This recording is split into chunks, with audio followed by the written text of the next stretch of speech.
Parker's asleep right now, but we thought we'd go ahead and introduce you. This is baby Cullen. Say hi. He has socks on his hands because he likes to scratch his face and his mittens are too big, so they fall off. I literally find mittens everywhere. This past month has been pretty hectic. Back in mid-January, I actually got COVID, and it was honestly, like, the first 2 days were pretty bad. But overall, like, it wasn't bad at all. My grandma was coming to stay with us, and she was just gonna be here just in case I went into labor, and she was going to be able to help me because Parker works overnights and I just did not want to be alone. So I went and got tested because we were all going to quarantine together. And I woke up with some sinus pain, just like allergies. So I really didn't have any symptoms besides sinus. And I went in and I thought they were going to tell me I had a sinus infection. But we did the test, and yeah, the doctor came in and she was like, well, you tested positive for COVID. And immediately I started breaking down because at the time I was pregnant with him and I just didn't know the effects and things like that. And I don't know, I was just freaking out. And we were 2 weeks out from my induction. So literally we made the time period by like a day. And so that happened. And then of course we had to quarantine for 2 weeks. So that put Parker out of a job for 2 weeks, and it was really weird because he came up negative when I came up positive, and then I said, okay, well, you're like acting sick, so go take another test. So he did. That one came back positive, and then he took it again and it came back negative. So it was all just really weird. Like, I know he didn't have COVID for just a day, so that just makes it that much scarier because these tests are really inaccurate. We don't have much knowledge on what's going on at all. That's why it scared me a lot. Then following us having COVID, we ended up having him. Of course, we went in for the induction. It was honestly an amazing process. I have some footage from the hospital, which I'll insert. We're sitting here waiting. Oh, you're sitting on my monitor. Oh, sitting on the monitor. Move the cord. Whoops. And you turn on the TV. Oh, Daddy turned on the TV. Such a buffoon. Anyways. Sorry, Bubba. We're sitting here waiting for you to be born. You're in Mama's belly right now. I just want to say I love you so much, and we can't wait to meet you. I look really cray-cray right now. Mama looks cray-cray. No, Mama always looks beautiful. Wait, I feel like I should sit up. She feels like she should sit up. Newsflash. You might be like, oh my gosh, Dad, you're so fat in this video. I'll probably be like ripped with a 6-pack by the time. Oh my god, right? You know, by the time you are able to watch it, understand this video. But we love you so much, and we can't wait for you to come out. Today's February 1st, 2021.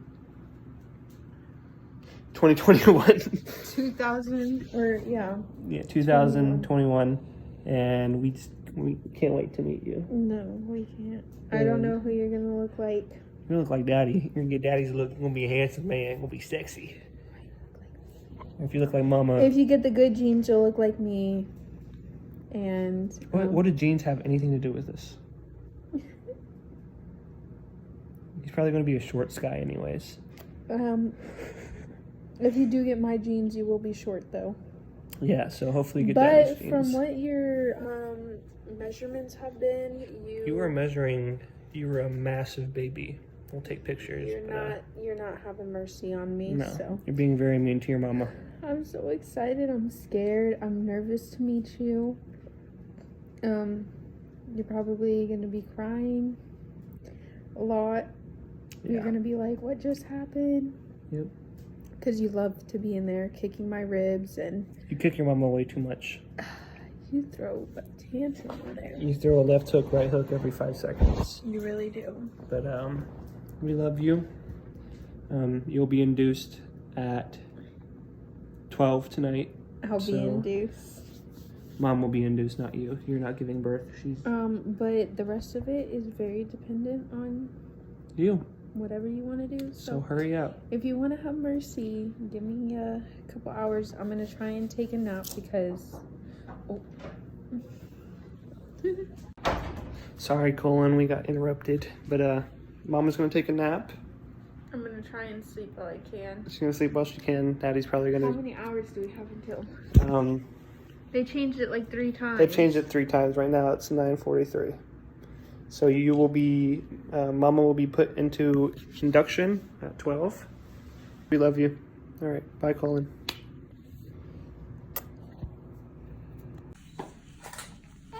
Got it.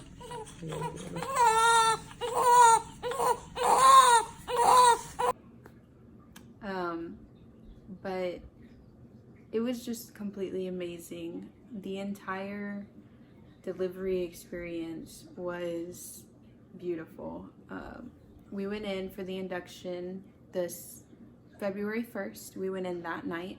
And of course my mom's not allowed to be in there, no visitors, just me and Parker. That honestly was kind of sad because I really do find a lot of support in my mom, and of course this is my first baby and she's already been through it, so it was tough not having that support around. And we were supposed to go in at 9. We went in around 8 and they put us in a room and they started me on, not Pitocin, they started me on this cheek med. I'll try and find a name, but you put it in your cheek and it melts and dissolves, and that's supposed to loosen up your cervix, or start that process. And then once that gets going, you start the Pitocin and epidural, whatever it is that you want. So I started that and nothing was happening. I was having contractions. At this point I didn't have an epidural, so I was having pretty strong contractions that I just did not feel. However, but they weren't holding, so I would have them for a period of time and then they would go away for a while and then they come back. So they gave me about 3 doses of that cheek medicine, and then I basically just stayed at it too. Nothing happened. So they ended up starting me on Pitocin. So they gave me their first dose of Pitocin, and I think I took a nap for like a little bit, and this was around 12 on the 2nd, like around noon, around lunchtime. And I woke up and I just felt the most intense pain in my back, and it kept coming and kept coming, and sure enough I look over at like the digital thing and it's my contractions that are going up and up and up. So I was the biggest baby.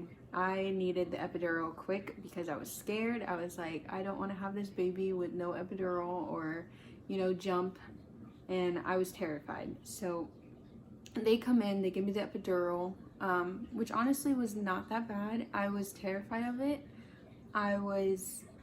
Because of everything that I heard online, and I stayed on TikTok, of course, so things on TikTok, things that people were saying about the epidural, it was not that bad. Although I did have like a semi-anxiety attack in the middle of it. I was shaking so bad. Luckily they let Parker stay in the room because some anesthesiologists don't. They ask everyone to step out, but for me, I was like, if he's not in this room, I won't be able to get it. I was just holding on to his hands and I was shaking so much, and he said the needle was pretty big, which I did not need to know, but now I know. It just honestly felt like a tiny pinch, and then once it started going, I felt so much better. Oh my god, it was like I was on cloud 9 because I had been in that much pain, and then I just relaxed. So then they started me on the Pitocin, more doses.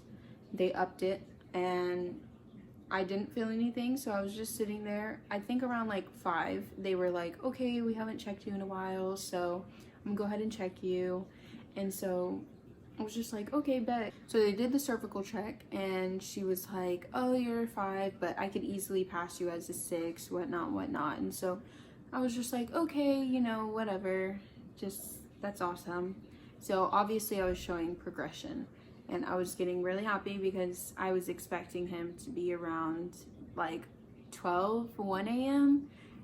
Not even 20 minutes later after she came and checked me, I felt like I had passed gas, and I told Parker, I was like, did I just like do that? Like, maybe I don't feel it. I was like, something just doesn't feel right. I don't feel like everything's like good down there. So can you like tell me, am I passing gas? And I just feel like this pressure. And he was like, okay, maybe you should call your nurse. So I pressed a button and they come in, and I'm like, hey, like, I know you just checked me and I might like be overthinking things, but something just doesn't like feel right. So she was like, oh sure, yeah, I'll check you again, blah blah blah. And she goes ahead and checks me again, and she's like, oh yeah, you're at a 9. And I was like, what? Just prior to that, 20 minutes prior to that, I was literally at like a 5-6. So I jumped to a 9. And so literally as she says, oh, you're at a 9, they start prepping everything. She's like, I need to go. With her was a nurse assistant. She was new to the hospital, so she could not perform anything on me yet. She couldn't give me my epidural. She couldn't really do cervical checks. She couldn't do really anything.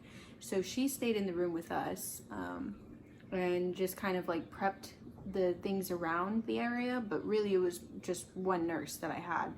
And so she goes and she's like, let me call the OB and blah, blah, blah. And so they start prepping for me to deliver the baby. Well, as all this is going down, the machine for my epidural starts going off saying it's out. So great, I ran out of my epidural, which I was panicking. Literally as soon as all of this happens, my epidural decides to run out. And the reason I was panicking was because the epidural pouches don't come pre-made. They have to get them down from the pharmacy.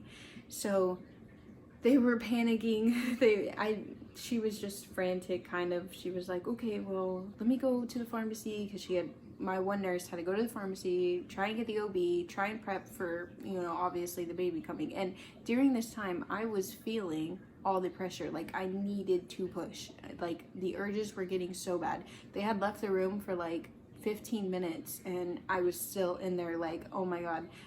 I got scared that Parker was gonna have to deliver the baby, because I was at the point where I was like, I need to push. So everyone comes back in. I had my entire family on FaceTime.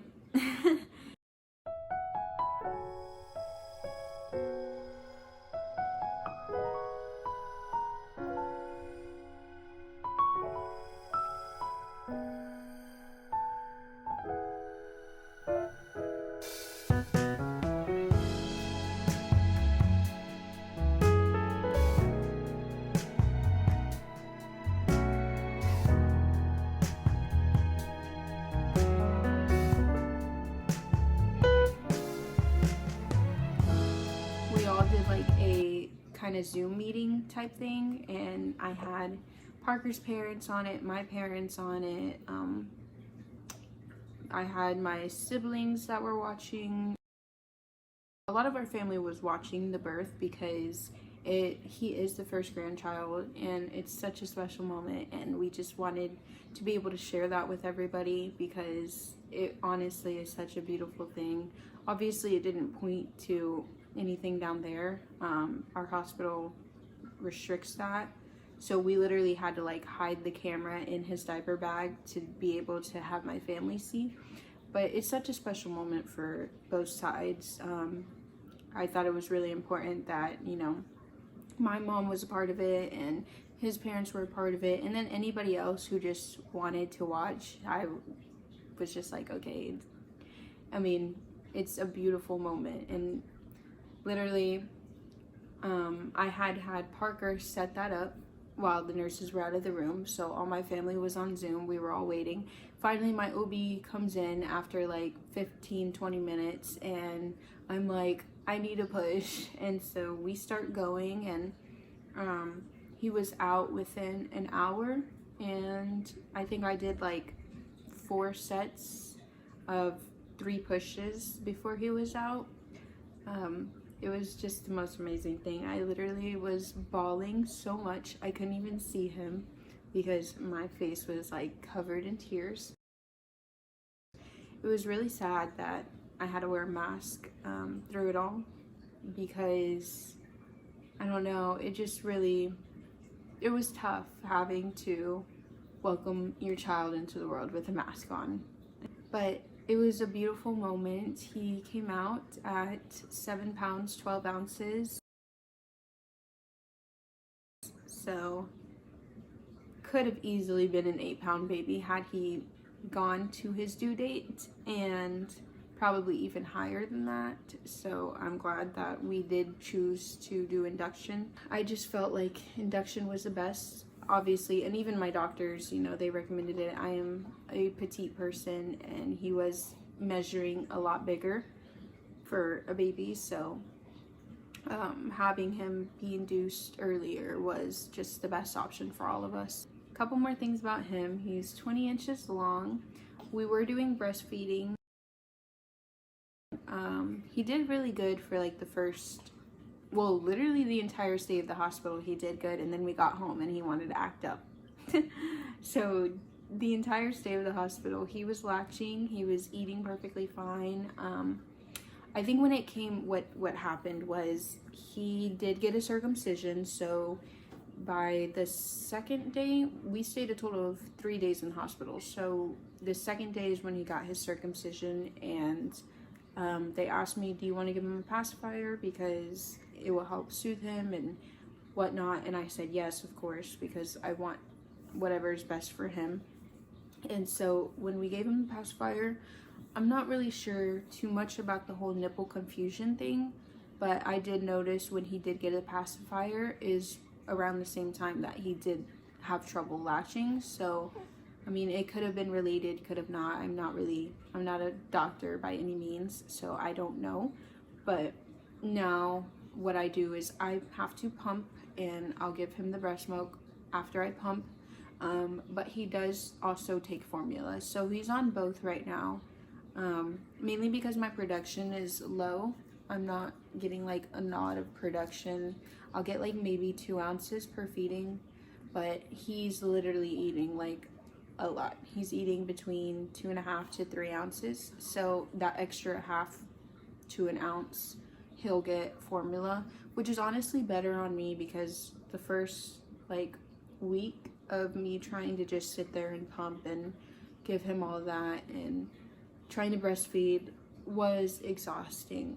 I was getting between 3 and 4 hours of sleep, which is, I mean, obviously I can function off of that, but ultimately you have to take care of yourself in order to take care of your baby. So I made the decision to go ahead and use formula, because my brother, my mom, my grandma, and of course Parker, they were all here, so they could make a bottle and feed him at any time, which helped me out a lot, because during my recovery it was really hard.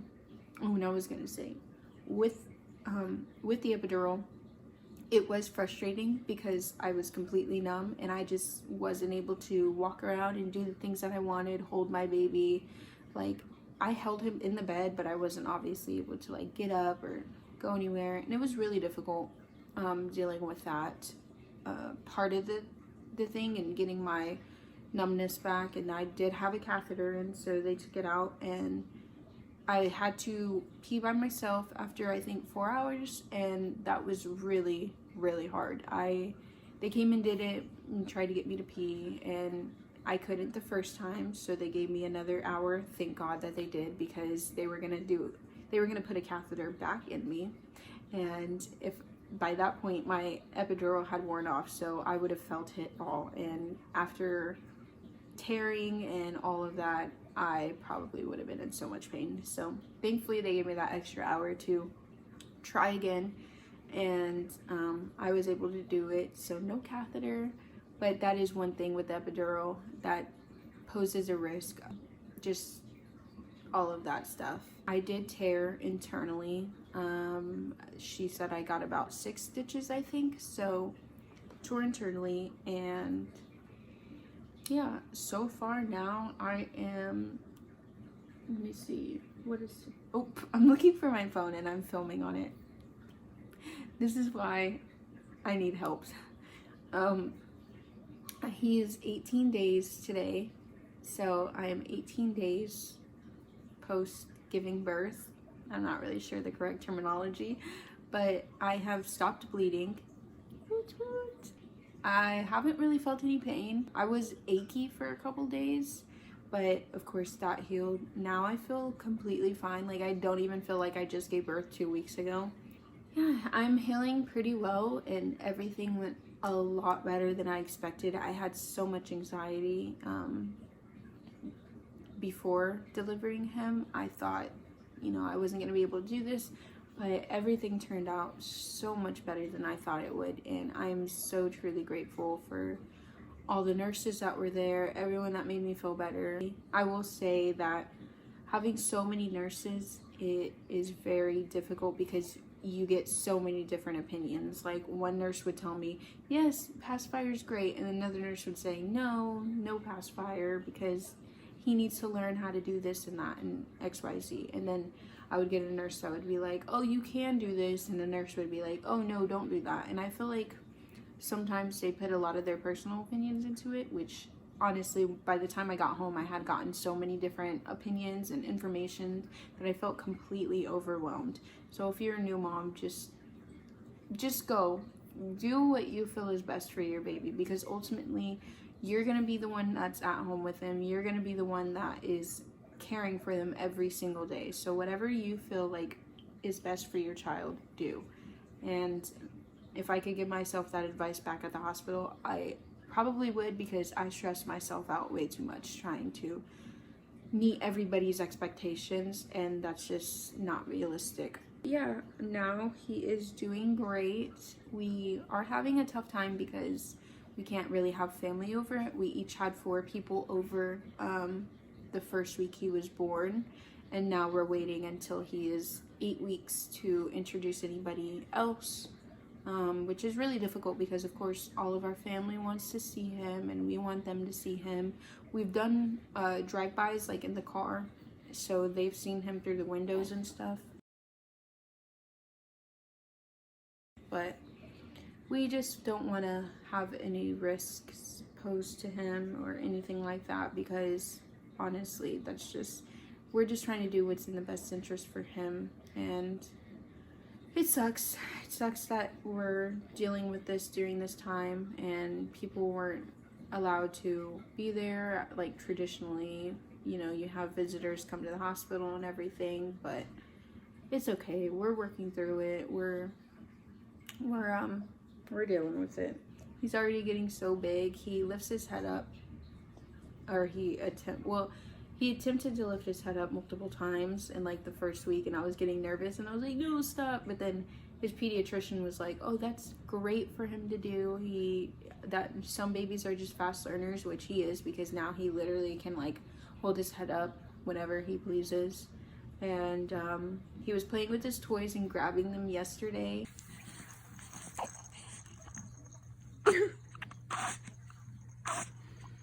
You have your toys? So he's quite the learner. When I have him laying down on my chest, he uses his legs to try and kick up, and he'll like scoot his little body up, and I'm like, you're only 2 weeks old. Calm down. He's already trying to leave me. But he is so smart.